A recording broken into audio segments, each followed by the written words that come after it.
Well, we've had a few guys waiting in the wings. There was a couple freshmen that were waiting in the wings to play behind Blondino and Kalama, who have developed very nicely, know our system, and then moving Melton down to attack in his natural position from playing on the first midfield line gives us some experience of guys in big games have scored big goals.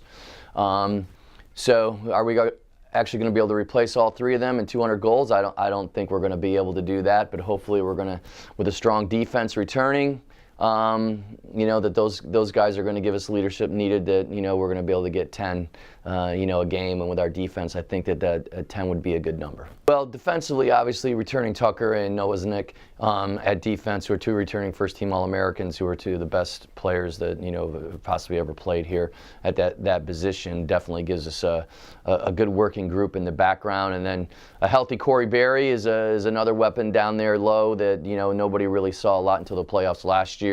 If we can keep him healthy, those three will be a very difficult unit to face.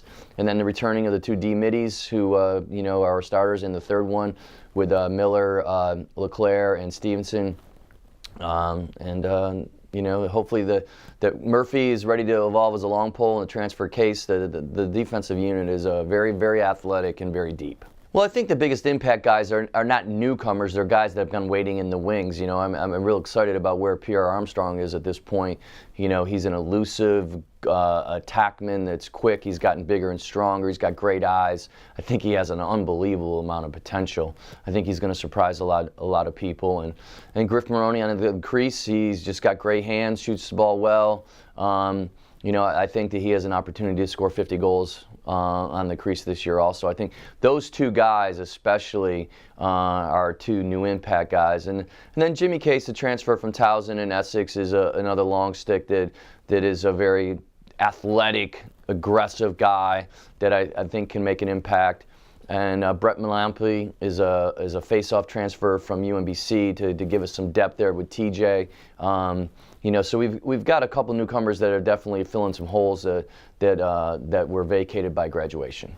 We try to play the best teams in the South. That puts us in a better position with strength of schedule when it comes tournament time. Last year at the end of the season, we had played 14 ranked teams, which was double what I think anybody else had played.